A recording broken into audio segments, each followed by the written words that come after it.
Quý vị và các bạn thân mến, Thượng tọa Thích Thiện Xuân là một nhà sư rất được yêu mến bởi đức hạnh, những bài giảng Phật Pháp hay và vô cùng ý nghĩa. Thượng tọa Thích Thiện Xuân đã có rất nhiều đóng góp trong công cuộc Hoàng Dương đạo Phật, giúp Phật giáo được nhiều người biết đến hơn. Với bài viết này, kênh YouTube Tôn giáo Tín ngưỡng sẽ giúp quý vị tìm hiểu rõ hơn về tiểu sử bản thân, quá trình tu hành học tập, thầy đang ở chùa nào, cùng những bài giảng hay nhất của Thượng tọa Thích Thiện Xuân thông qua nội dung chi tiết trong video sau đây.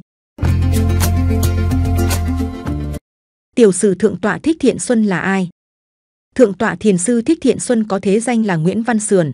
Thầy sinh vào ngày 30 tháng 4 năm 1975 tại xã Phú Hòa Đông, huyện Củ Chi, thành phố Hồ Chí Minh. Thầy sinh ra và lớn lên trong một gia đình nông dân nghèo có đến 8 người con, thế nhưng các thành viên trong gia đình thầy lại vô cùng tín tâm Phật Pháp, đều là những người hướng thiện, luôn thích làm điều tốt để giúp đỡ người khác.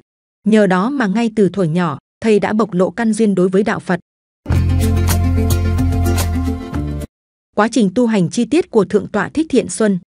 Ngày 15 tháng 1 năm 1995, khi đó Thượng tọa Thích Thiện Xuân được 20 tuổi, thầy đã chính thức xuất gia và tu tập tại chùa Linh Sơn, ở địa chỉ ấp Phú Lợi, xã Phú Hòa Đông, huyện Củ Chi, thành phố Hồ Chí Minh. Ngày 15 tháng 1 năm 1997, Thượng tọa Thích Thiện Xuân bắt đầu nhập học lớp sơ cấp Phật học tại chùa Thiên Minh, phường Phước Bình, quận 9, thành phố Hồ Chí Minh. Ngày mùng 2 tháng 4 năm 1997, Thượng tọa Thích Thiện Xuân bắt đầu nhập học lớp bổ túc trung học. Đến ngày 19 tháng 8 năm 1999, thầy đã hoàn thành xuất sắc kỳ thi tốt nghiệp trung học tại Trung tâm Giáo dục Thường xuyên ở quận 9, thành phố Hồ Chí Minh. Ngày 17 tháng 3 năm 1999, Thượng tọa Thích Thiện Xuân đã tốt nghiệp sơ cấp Phật học thành phố Hồ Chí Minh. Từ năm 2000 đến năm 2004, Thượng tọa Thích Thiện Xuân tốt nghiệp cử nhân ngữ văn chuyên ngành Hán Nôm tại Trường Đại học Khoa học Xã hội và Nhân văn. Từ năm 2001 đến năm 2004, Thượng tọa Thích Thiện Xuân đã tốt nghiệp trung cấp Phật học khóa 3 tại chùa Vĩnh Nghiêm, thuộc phố Nam Kỳ Khởi Nghĩa, phường 7, quận 3, thành phố Hồ Chí Minh. Ngày mùng 4 đến ngày mùng 6 tháng 4 năm 1998, Thượng tọa Thích Thiện Xuân đã thọ giới sa di tại chùa Ấn Quang, tọa lạc số 243, đường Sư Vạn Hạnh, phường 9, quận 10, thành phố Hồ Chí Minh. Ngày mùng 1 đến ngày mùng 3 tháng 6 năm 2001, Thượng tọa Thích Thiện Xuân đã thọ giới tỳ kheo tại chùa Phổ Quang, thuộc phường 2, quận Tân Bình, thành phố Hồ Chí Minh. Từ năm 2005 đến năm 2009, Thượng tọa Thích Thiện Xuân đã tốt nghiệp cử nhân Phật học tại Học viện Phật giáo Việt Nam. Từ năm 2012 đến năm 2014, tại Học viện Phật giáo Việt Nam, thành phố Hồ Chí Minh, Thiền viện Vạn Hạnh, tại số 750, đường Nguyễn Kiệm, phường 4, quận Phú Nhuận, thành phố Hồ Chí Minh. Thượng tọa Thích Thiện Xuân đã hoàn thành xuất sắc khóa học thạc sĩ Phật học. Từ năm 2013 đến năm 2016, Thượng tọa Thích Thiện Xuân đã trở thành nghiên cứu sinh của trường Ifugao State University. Hiện tại sư thầy đang hoàn tất luận án tiến sĩ chuyên ngành giáo dục. Từ năm 2016 cho đến nay, Thượng tọa Thích Thiện Xuân đã trở thành Ủy viên Ban Hoằng Pháp Trung ương thuộc Giáo hội Phật giáo Việt Nam. Thượng tọa Thích Thiện Xuân hiện còn đang là Phó Văn phòng phía Nam Ban Hướng dẫn Phật tử Trung ương thuộc Giáo hội Phật giáo Việt Nam. Thượng tọa Thích Thiện Xuân đang ở chùa nào? Hiện nay, Thượng tọa Thích Thiện Xuân đang làm trụ trì tại tu viện Linh Thứu, tọa lạc tại ấp Phú Hiệp, xã Phú Hòa Đông, huyện Củ Chi, thành phố Hồ Chí Minh. Tu viện Linh Thứu trước đây là một ngôi chùa của gia đình Phật tử Cao Thị Vân, đã nhất tâm xây dựng trước năm 1975. Sau đó gia đình Phật tử dâng cúng cho Thượng tọa Thích Thiện Xuân vào năm 2009. Tu viện được Ban trị sự Giáo hội Phật giáo Việt Nam thành phố Hồ Chí Minh chấp nhận cho tu viện Linh Thứu gia nhập giáo hội kể từ ngày 23 tháng 1 năm 2015. Đạo nghiệp của Thượng tọa Thích Thiện Xuân. Thượng tọa Thích Thiện Xuân là một thầy tu với trái tim nhân hậu, từ bi thánh thiện. Thầy đã dành hết tâm trí và sức lực vì lợi ích của đại chúng mà không màng hư danh, vật chất cho riêng bản thân mình. Thượng tọa Thích Thiện Xuân đã từng thẳng thắn chia sẻ rằng, làm từ thiện mà phải tính toán từng đồng là khó lắm. Những Phật tử phát tâm làm từ thiện, tự mình bỏ tiền túi ra làm rồi vận động giáo hóa mọi người cùng làm và cùng hỗ trợ lẫn nhau. Hành trình của công việc đi làm từ thiện có thể vì lý do này, vì nguyên nhân kia, nên không thể báo cáo rành rọt từng đồng. Tính toán xuất ra từng đồng đã chi cho ai, cho như thế nào, cho bao nhiêu, thì nó không còn là tinh thần từ bi của công việc làm từ thiện nữa. Nếu làm theo cách báo cáo cụ thể chi tiết rõ ràng thì việc làm từ thiện sẽ cực kỳ nan giải. Cho đến bây giờ, Những câu chuyện vận động từ thiện của những người nổi tiếng hiện nay vẫn còn nhiều tranh cãi vì tính minh bạch.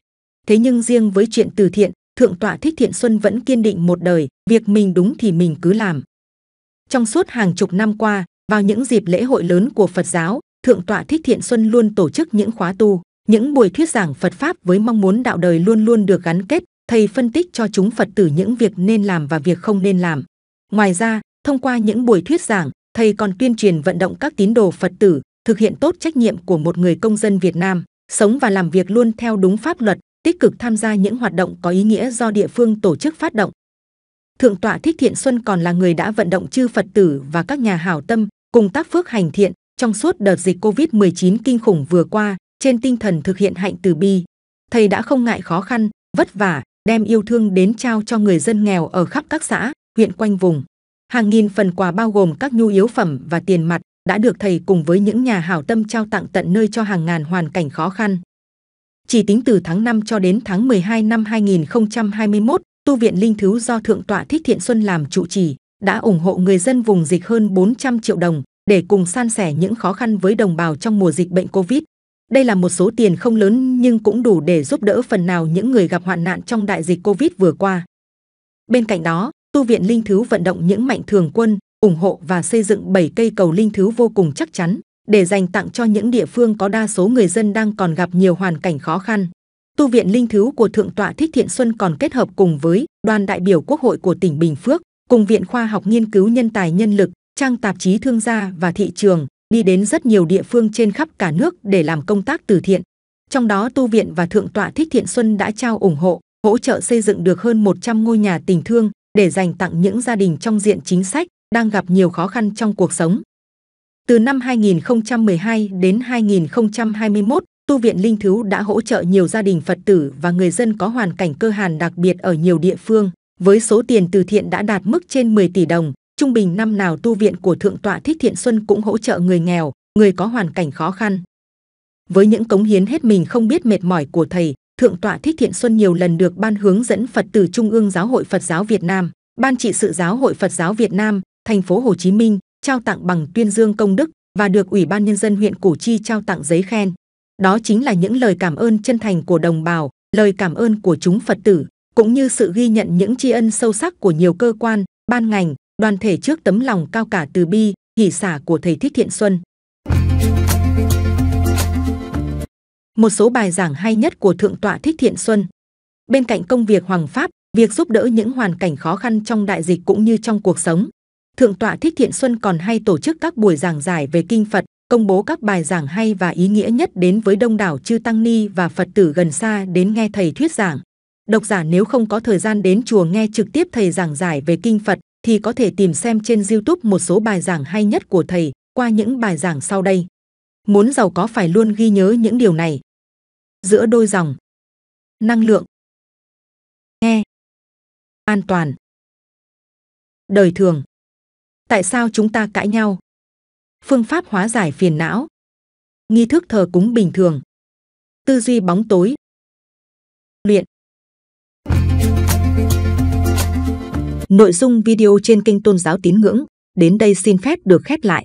Nếu thấy video hay xin các bạn hãy nhấn like, bình luận và chia sẻ để lan tỏa nội dung video này tới cộng đồng.